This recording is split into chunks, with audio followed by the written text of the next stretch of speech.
We have another conversation about how people in the real estate world are dealing with hard transactions. And this is a little bit different spin. In this conversation, Courtney, MaryJo, Brett, and I talk about how we deal with high emotions and transactions that can be very difficult and distress situations for a buyer or a seller. And it's been impressive how MaryJo has been able to navigate those types of situations over and over again in her career. And I think you'll find it very valuable information here, how she deals with those high emotional stake real estate transactions. Check it out. Courtney and I love talking about difficult transactions, and sometimes difficult deals means analyzing and breaking down a specific deal. But I think at this conversation may be appropriate to talk about something a little different. And when you're dealing with people, right, which is the favorite part of the business for you, I love that part of the business. My disc assessment is the DEI. I'm 99 in both. So I like just being around people and accomplishing things and seeing people create goals and accomplishing their goals is great for me. But there's always emotions that come up with it. Oh, yeah. And so we're dealing with some right now in the deals that we're working, and we always laugh because we work on difficult deals, and I think that we work well together on them, which makes us be able to close them well. I mean, you handle the business that you need to. Sometimes you need somebody who has a little authority to analyze things and tell people what their consequences are is important, and so we bounce off each other that way. So, like, talk about how you analyze and help people with the emotional side of dealing with transactions. Well, think about it. When you're dealing with someone who's making the biggest purchase of their life, you know, for a lot of people, for the majority of people, I would say buying or selling homes is the biggest purchases or sales they'll ever make. And when there's that much money involved, there are so many emotions involved. And, you know, you're dealing with first-time home buyers who are scared. They don't know what to do. They've never done this before. You're dealing with divorced couples who are fighting, and you're the middleman, and you have to play mediator and the go-between. You have to, when people are downsizing and there's so many emotions and they think that their house is worth so much because they have all this sentimental value, you have to help manage those expectations. It's just, it's huge. You have to be able to manage their expectations and their emotions in a way that makes the transaction as smooth as possible. And if you can't do that, real estate is going to be really hard for you. Yeah. Good. Yeah, when it comes to the people side, what is hard is results come when people are really dealing in that realistic like arena, right? Yeah. Because call it HGTV syndrome, but people watch. I mean, I've never flipped a house in 30 minutes like they do on those TV shows, right? And so, but people watch them and they think, you know, they kind of get into la la land on some things, right? And a huge part of that is coming with that realistic expectation of like, what does this actually look like? What is it going to actually take? And then, and that's a huge part of like you guys with, you know, both on the real estate agent side and on the lending side. It's like, hey, let's kind of bring you back down to earth. This is what it's going to look like. It's going to require this of you. And then it's a conversation leadership. Like we're gonna move this along in a productive way. But it's hard because not everyone is operating in that same and it's not, field. It's not difficult. And one of the things that I do to kind of help, you know, prevent that, you know, after we kind of get to know each other a little bit, my first question is, what is your monthly budget? Yeah. Because that's the most important thing, because I can reverse engineer the numbers to get close to that. But the thing is, a lot of people are like, oh, especially first-time home buyers, I want a $350,000 house. I want my payment to be $1,200. Exactly.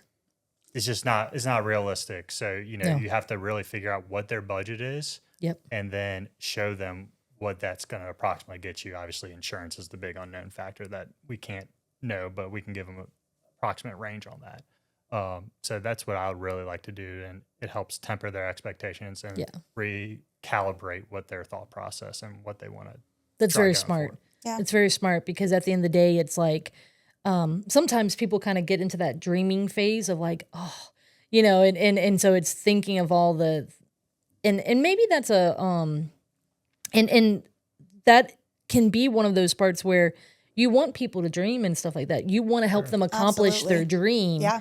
But we've got to help inform that decision inform that dream. And I always tell them, it's like, I may be able to pre-qualify you or pre-approve you for much more than what you actually can afford based on your spending habits. And I'm not going to know that number. So you have to be very comfortable with what you're paying each month, because you're the one making the payments, not me, Right. not your mom, dad, unless they are nice enough to help, which sometimes Sometimes there are. happens. Sometimes that happens, Yeah. but you're the Yeah. one making the payment, so you're the one has to be comfortable with it, and that's something that y'all have to decide amongst yourselves. It's funny that you say that too, because as a new real estate agent, I was just chasing the deals, and I got caught showing people houses before they got pre-qualified. I don't do that anymore. And it's not because, I don't want to show them houses. It's because I've shown them a house and they fall in love with it.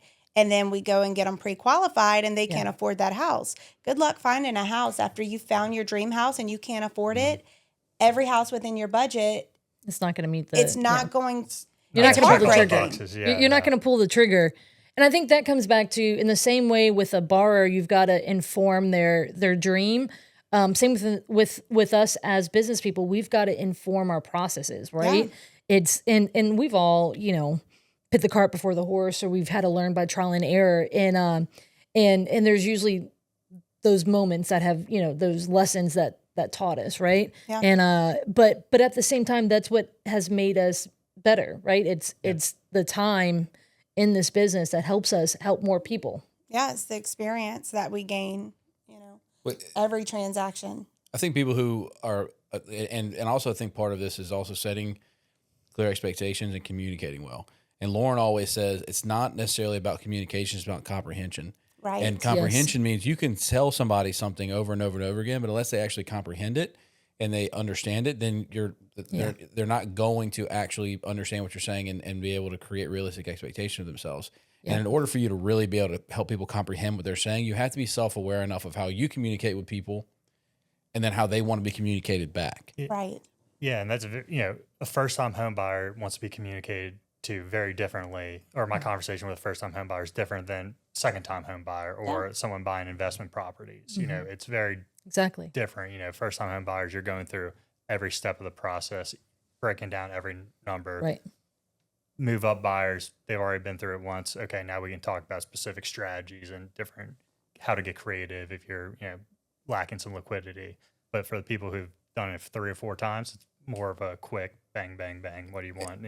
Also being aware enough of behavioral assessments, and for you especially, and I mean, I know agents get to know their clients really well too.